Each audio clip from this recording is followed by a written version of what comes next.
Hello, I'm PJ with LV4GD, and we continue with Genesis 29. Then Jacob went on his journey and came to the land of the people of the east. As he looked, he saw a well in the field, and behold, 3 flocks of sheep lying beside it, for out of that well the flocks were watered. The stone on the well's mouth was large, and when all the flocks were gathered there, the shepherds would roll the stone from the mouth of the well and water the sheep, and put the stone back in its place over the mouth of the well.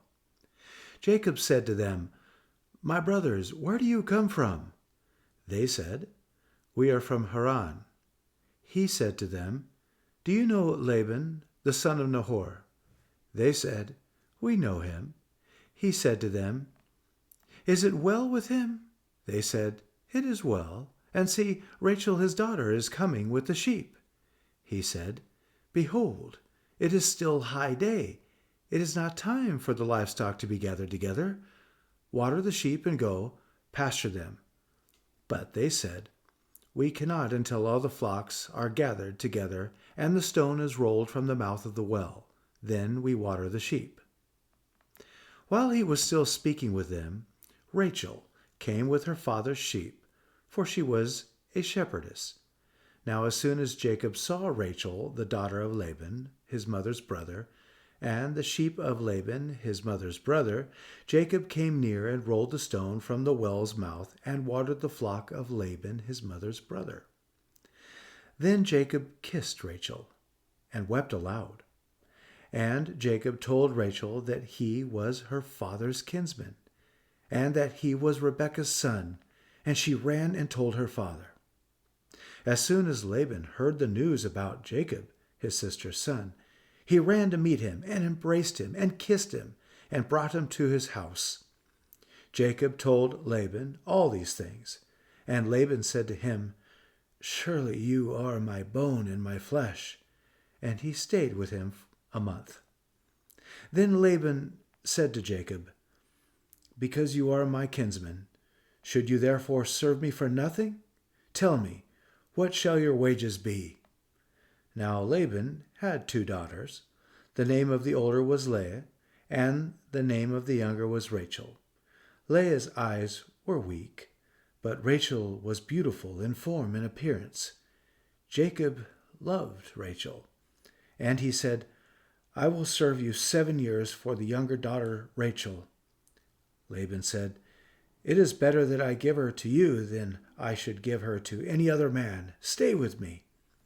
So Jacob served 7 years for Rachel, and they seemed to him but a few days because of the love he had for her. Then Jacob said to Laban, "Give me my wife that I may go in to her, for my time is completed." So Laban gathered together all the people of the place and made a feast. But in the evening he took his daughter Leah and brought her to Jacob, and he went in to her. Laban gave his female servant Zilpah to his daughter Leah to be her servant. And in the morning, behold, it was Leah. And Jacob said to Laban, "What is this you have done to me? Did I not serve with you for Rachel? Why then have you deceived me?" Laban said, "It is not so done in our country to give the younger before the firstborn. Complete the week of this one, and we will give you the other also in return for serving me another 7 years." Jacob did so and completed her week. Then Laban gave him his daughter Rachel to be his wife. Laban gave his female servant Bilhah to his daughter Rachel to be her servant. So Jacob went in to Rachel also, and he loved Rachel more than Leah, and served Laban for another 7 years. When the Lord saw that Leah was hated, he opened her womb, but Rachel was barren. And Leah conceived and bore a son, and she called his name Reuben. For she said, "Because the Lord has looked upon my affliction, for now my husband will love me." She conceived again and bore a son, and said, "Because the Lord has heard that I am hated, he has given me this son also." And she called his name Simeon. Again she conceived and bore a son, and said, "Now this time my husband will be attached to me, because I have borne him 3 sons." Therefore his name was called Levi. And she conceived again and bore a son, and said, "This time I will praise the Lord." Therefore she called his name Judah. Then she ceased bearing. Thank you for joining me this evening. Have a fantastic tomorrow.